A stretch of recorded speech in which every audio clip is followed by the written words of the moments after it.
नमस्कार फ्रेंड, जय जगन्नाथ। पुणी गोटे वीडियो को बा अनुचिंता को आपण मानक स्वागत करचु।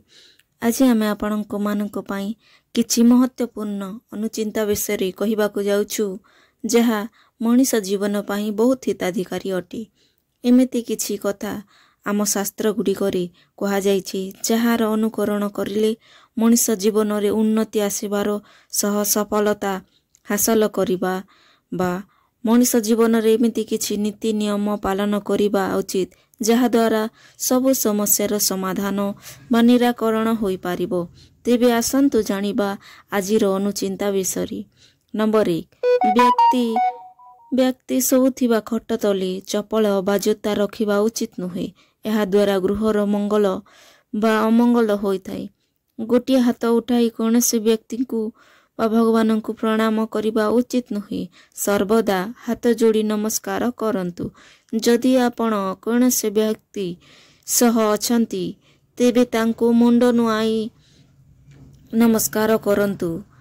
नंबर 2, नारी माने स्नान परे निज अंगुली रे सिंदूर पिंधांतु नहीं। केवल रूपा कंटा बा झिंक कांटी रे सिंदूर पिंधिबा उचित। नंबर 3, पितृपुरुषंक फोटो दक्षिण बा पश्चिम कांथरे लगांतु नहीं। एहा अशुभ होइथाय। तांकर फोटो उत्तर दिग को आड़ को लगाइले शुभ होइथाय। नंबर 4, घरर दक्षिण कांथरे घंटा लगांतु नहीं।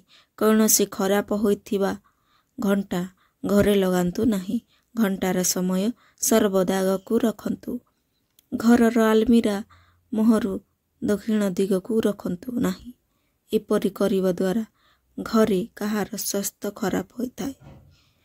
नंबर 6, श्रीयंत्र ओलाल कपड़ारे बंधा होइथिबा नडिया ठाकुर घरे माँ लक्ष्मी पाखरे रखंतु। एपरि करिबा द्वारा गृहरे धन संपत्ति प्राप्त होइथाय। नंबर 7, घरे व्यवहार हेउथिबा पानी टैंप रे पानी अनवरत बहुथिले बा सदा सर्वदा बहुथिले घर अमंगल होबार सह जेते रोजगार कले मध्य धन अभाव होइथाय। तेणु तुरंत पानी टैंप खराब होइथिले ठीक करंतु। नंबर 8, जेउ मानकर किस झड़ीबार समस्या रहिछि दुधुरा पत्र सह किछि लुण मिसाई 7 दिन लेखाई मुंडरे लगांतु। एहा द्वारा आपणकर केश समस्या दूर होबो। निजर स्मरण शक्ति वृद्धि करिबा पई प्रतिदिन बरगछ और अश्वत्थ गछ एकाठी थिबा जागारे किछि समय बसंतु। किछि दिन मध्यरे स्मरण शक्ति द्रुत गति रे बढ़िबारे लागिबो। नंबर 10, जदि आपणक घरे बा आपणक गृहरे खला पिंपुड़ी डिंब धरी बाहरिबार देखंती तेबे एहा धन वृद्धि हेबार सूचना मिलिथाय। किंतु नाली पिंपुड़ी एकत्र हेबार देखिले पारिवारिक कलह हेबार संकेत मिलिथाय। घरर मुख्य द्वार पूर्व बा उत्तर दिगरे रखिबा शुभ।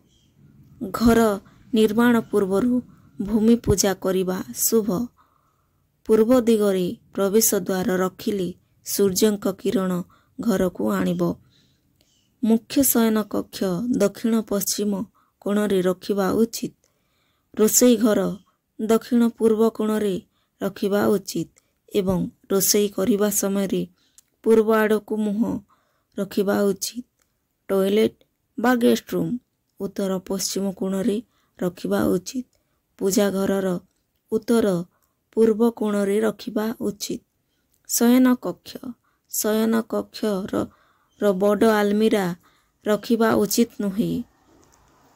मुख्य द्वार रे सामना रे भारी आसबास रखिबा उचित नुहे। घर मध्य भाग ब्रह्म स्थान खाली रखिबा उचित। घरे काठर आसबास रखिबा शुभ होइथाय। पूर्व बा उत्तर दिगरे तुलसी बा मनी प्लांट रखिबा शुभ होइथाय। घरे गछ रखिले घर को शांति और समृद्धि आसी थाई। शयन कक्षरे दर्पण रखिबा उचित नुहे।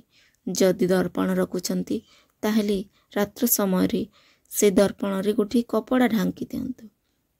घरे भांगी जाइथिबा काच बा दर्पण रखिबा उचित नुहे।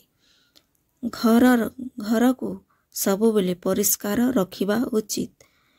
पूजा घर, रोषेई घर और टॉयलेट पाखापाखी रखिबा उचित नुहे। घर भितरे कौनसी भंगा आसबास रखिबा उचित नुहे। घर भितरे अधिक लोक बसिबा पाई बसा को पूर्व बा उत्तर दिग को रखिले शुभ होता है। तो फ्रेंड वीडियोटी केमिति लागिला आपनों जदि भल लगी थाए ताले गोटे लाइक शेयर एवं सब्सक्राइब निश्चय करंतु और कमेंट रे जय श्री राम निश्चय लिखंतु।